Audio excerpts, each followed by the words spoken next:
Alam po ninyo, mga kaibigan, mahihirapan ang mga congressman mismo na ibaliwala itong article of impeachment.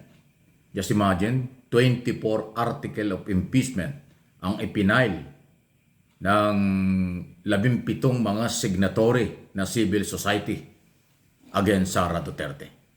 Kaya ko sinasabing nahihirapan, ganito po kasi yan. Kung yung magugunita, yung Committee on Appropriation tungkol doon sa proposed budget for 2025, diyan nag-umpisa yung mga pagkakataong ayaw sagutin ng tama at hindi makipag-ugnayan ng mabuti si Sara Duterte sa komite. Pangalawa, nung mag-umpisa yung Blue Ribbon Committee, yung Good Government and Public Accountability, chairman dyan ay si Congressman Joel Chua. Malinaw din na hindi po talaga makipag-ugnayang mabuti ng mga staff at mismong si Vice President Sara Duterte doon sa usapin ng confidential at intelligence fund. At yan po ay pinagdududahan ng Committee on Appropriation, Committee on Good Government and Public Accountability at iba pang mga membro ng Kongreso sa kasalukuyan na nakikita nilang palusot, hindi maayos na pagtrato at pagrespeto ng Vice President sa mga kongresista at mga komite. At dahil dyan po kinuha ng mga civil society group ang ebidensya doon niya sa pagpapatibay ng 24 article of impeachment at ground para siya ma-impeach katulad ng betrayal of public trust, graft in corruption, bribery, panunuhol, at iba pang posibleng kasong krimen o kriminal. So, alam nyo kaya napakalaki ng epekto. Sabi ko nga, hindi po ito pwedeng tanggihan ng mga congressman kasi pag binaliwala, ito yung seryosong issue dyan. Pag binaliwala ng Kongreso ang article of impeachment at mga ebidensya at ground, parang sinabi na rin nila na wala silang nakuhang ebidensya doon sa mga public hearing ng Blue Ribbon Committee. Nakuha nyo? Pag sinabi nilang walang ground, walang basihan ang civil society para i-impeach si Sara, nagpapatunay lang din na yung mga hearing na umabot na yata ng 6 o 7 hearing ang Blue Ribbon Committee, walang nakuhang ebidensya. Wala silang pagpapatunay na nagduda sila doon sa pera ng Office of the Vice President at Department of Education sa kabila ng naglulumiyan na nakaraang mga hearing. Kitang-kita ng taong bayan at kitang-kita ng mga membro ng Kongreso na kaduda-duda ang tinatawag na acknowledgement receipt at kung saan dinala ang pera. Katulad niya na nabanggit ko, ang Philippine Statistics Authority ay naglabas na ng report. Walang birth certificate, walang marriage contract, at wala rin death certificate na ang nagngangalang Mary Grace Piatos. Nakita nyo? Ibig sabihin, fake yun. Na tao. Hindi tao yun. Gawa-gawa lang. O yun yung isa sa ebidensya kasama sa article of impeachment. Kasama sa mga ebidensya, ground for impeachment against Sara Duterte. Kaya doon sa isyong yan, doon ko sinasabi, mahihirapan ng mga congressman ibaliwala itong kasong ito. Itong isyong ito. Kasi sa kanila din babalik ang negatibong epekto kapag nireject yung article of impeachment. Nakuha nyo?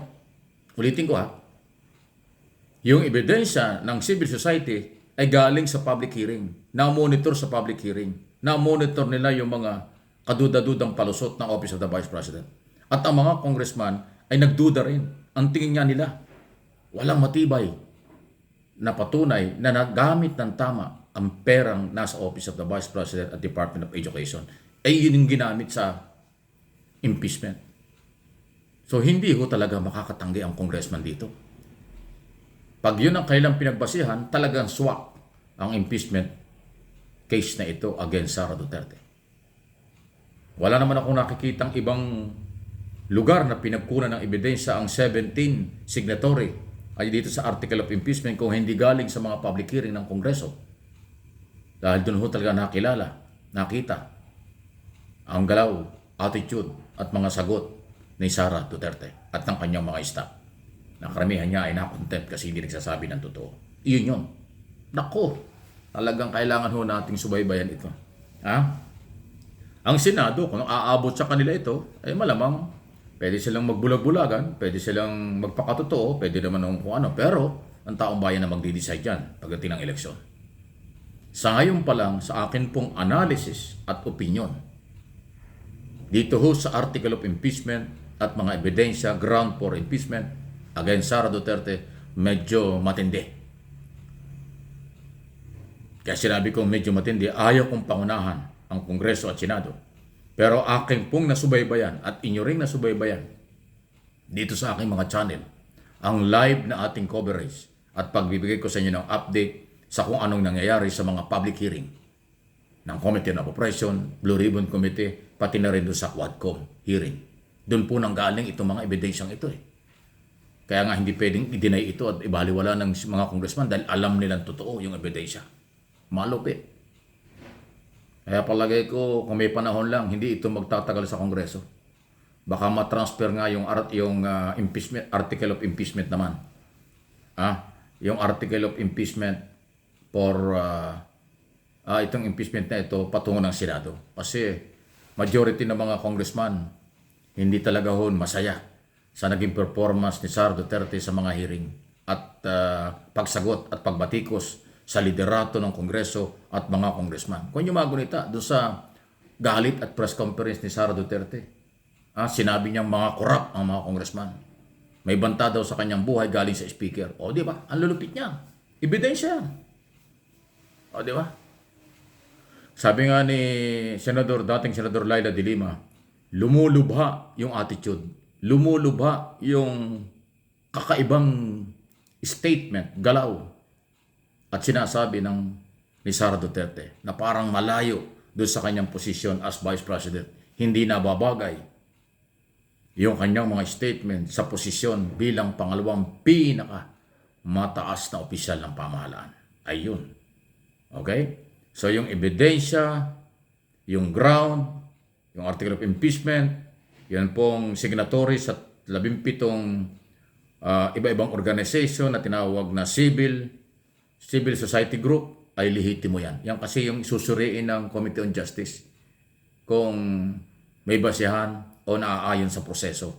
Palagay ko yung basihan at naayon sa proseso, hindi magiging problema ng komite. Ang magiging problema lang dito, bibigyan ng pagkakataon si Sara Duterte na humarap sa committee hearing. Maghi-hearing kasi ang Committee on Justice pag nakarating doon. At si Sara Duterte, pag hindi umattend, tagilid siya. Pag umattend naman siya, matinding debate yan. At saka siguradong magandang hearing yan. Kaya aabangan natin. Okay? Ibang hearing ang Committee on Justice sa impeachment. Kakaibang usapin, kakaibang talakayan pag impeachment. Compare sa budget hearing, in aid of legislation ng ibang committee, o anumang klaseng investigasyon. Pinakamabigat na hearing, pinakamatinding hearing, ay ang hearing tungkol sa impeachment, tungkol sa article of impeachment, dahil po ito ay pagpapatalsik ng nakapwesto sa posibleng violation sa iba't ibang mga batas na umiiral. Kaya kaabang-abang. Pangako ko sa inyo, aabangan natin ito. Lahat ng development, paparating ko sa inyo. Kaya please like and share. Higit sa lahat, baka hindi pa, mag-subscribe po kayo sa Mike Abe Opinions at doon sa isang channel ko, MA Pinoy TV.